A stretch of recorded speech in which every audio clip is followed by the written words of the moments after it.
नमस्ते। Pregnancy to parenting में आपका स्वागत है। आज की इस वीडियो में हम जानेंगे कि प्रेगनेंसी में नोसिया या फिर वॉमिटिंग क्यों होता है, क्या क्या इसके मेन रीज़न है।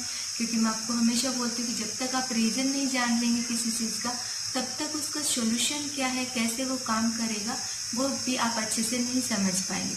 दूसरा हम जानेंगे कि कब से कब तक रहता है, क्योंकि हर कोई इस चीज़ से जितना जल्दी हो सके वो बाहर निकलना चाहता है। तो ये भी इम्पॉर्टेंट है आपके लिए कि ये कितने दिन तक, कितने टाइम तक रहता है, कब आपको डॉक्टर को दिखाना चाहिए और क्या ये आपके बच्चे के लिए, आपके लिए हार्मफुल है।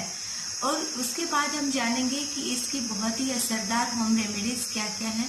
ये मैं आपको अपने पर्सनल एक्सपीरियंस के साथ बताऊंगी। तो वीडियो बहुत ही इन्फॉर्मेटिव है, वीडियो को एंड तक जरूर देखना। अब शुरू करते हैं आज की वीडियो।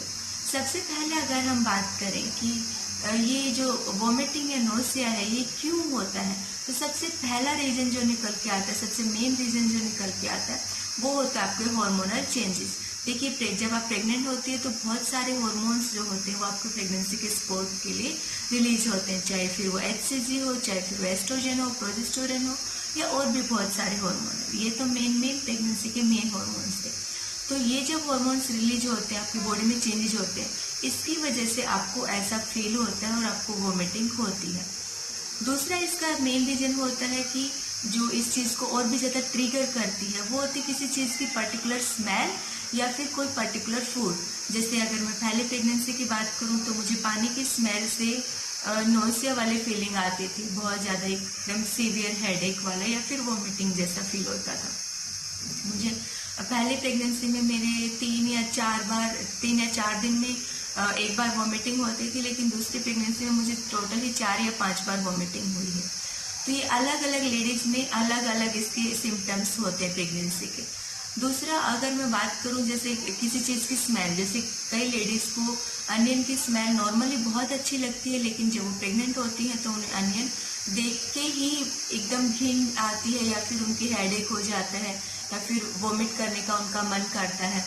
तो या कोई जैसे आटे की स्मेल हो गई, दूध की स्मेल हो गई, किसी सब्जी का हो गया, तड़के की स्मेल हो गई, तो कोई पर्टिकुलर चीज़ या पर्टिकुलर स्मेल जो इस चीज़ को बहुत ज़्यादा ट्रिगर कर देती है, वो भी एक मेन रीज़न होता है वॉमिटिंग एंड नोसिया का।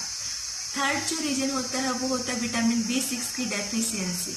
जो विटामिन B6 जो होता है ये हमारे इमोशंस और हमारे फीलिंग्स को कंट्रोल करता है।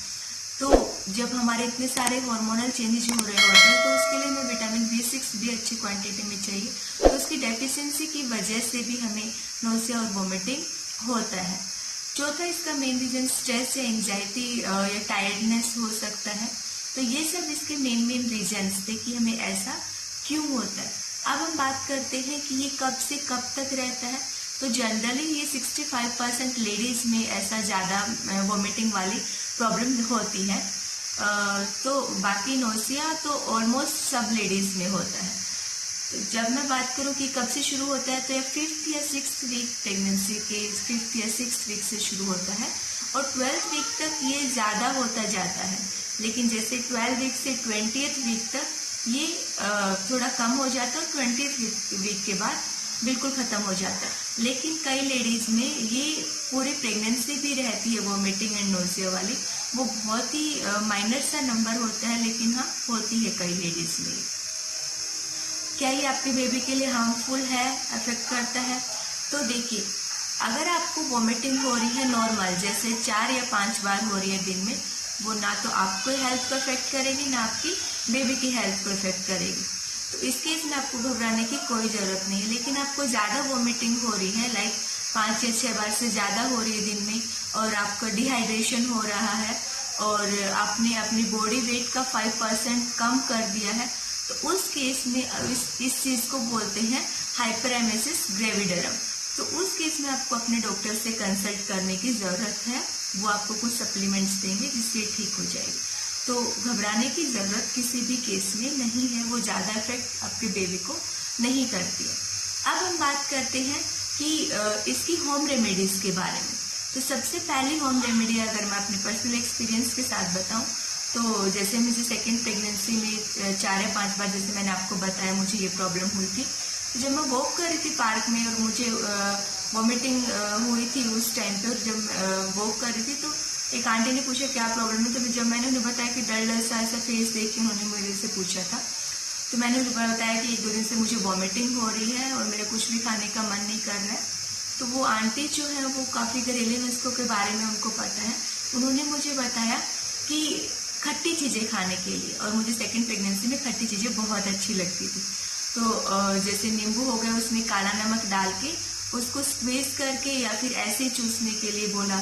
और दूसरा उन्होंने बताया कि मौसम्बी लेके उसकी कलियां निकाल के उसमें काला नमक छिड़क के और वो खाने के लिए बोला। या फिर ऑरेंज में काला नमक से क्या होता है कि आपका डाइजेस्ट भी इजीली हो जाता है और आपकी भूख बढ़ती है इनसे। तो सही में ये नुस्खा बहुत ही अच्छा काम किया, मेरे खाने का भी मन किया और वो वॉमिटिंग वाली प्रॉब्लम भी खत्म हो गई। तो पहला नुस्खा था ये। दूसरी अगर होम रेमेडी की बात करें तो अगर आपको पानी अच्छा लग रहा है, जैसे पहले प्रेगनेंसी में मुझे पानी बिल्कुल अच्छा नहीं लगता था, लेकिन सेकेंड प्रेगनेंसी में मेरा मूड जो है वो पानी पी के ही ठीक होता था। तो आप पानी पीजिए, थोड़ा थोड़ा करके पानी पीते रहिए, उससे डिहाइड्रेशन भी नहीं होगा और आपका ये चीज़ भी ठीक हो जाएगी। हार्ट बर्न्स हो गया, एसिड रिफ्लेक्स हो गया, इनमें काफ़ी हेल्प मिलती है और जो आप खाते हैं वो भी अच्छे से डाइजेस्ट होता है। तो दूसरा इसका ये जो होम रेमेडी है वो ये। तीसरा जो है वो जिंजर, जो बहुत अच्छा काम करती है इसमें। जब आपको नौसिया वाली फीलिंग आती है तो छोटा सा टुकड़ा अपने जाड़ों के नीचे रख के जिंजर का और उसके जूस को, उसके कस को अंदर लेते रहिए, तो वो भी आपको काफ़ी बेटर फील कराने में हेल्प करता है।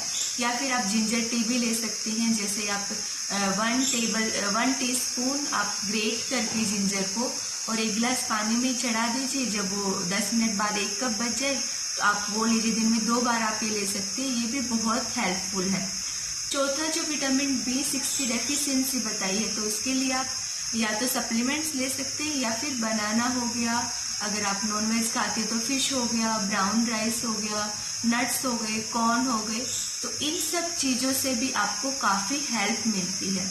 ये देखिए, जो वॉमिटिंग या नौसिया वाली फीलिंग है ये नेचुरल है, अगर आपको जैसे मैंने बताया सीवियर नहीं है तो इसमें देखिए, जब आप किसी चीज़ को जन्म दे रही हैं, किसी चीज़ को आपके अंदर एक बॉडी पड़ रही है, तो इतना तो आपको सहन करना ही पड़ेगा। तो ये थी हमारी आज की वीडियो। आपको हमारी वीडियो कैसी लगी, प्लीज़ अच्छी लगी तो लाइक करना बिल्कुल ना भूलें। चैनल पहली बार देख रहे हैं और चैनल को अभी तक सब्सक्राइब नहीं किया है तो प्लीज़ सब्सक्राइब कर लीजिए, साथ में बेल आइकन को प्रेस कर लेना, और ताकि आपको सारी नोटिफिकेशन मिल सके। प्रेगनेंसी या फिर पेरेंटिंग से रिलेटेड कोई भी क्वेश्चन है तो आप हमें कमेंट सेक्शन में पूछ सकते हैं। Thank you.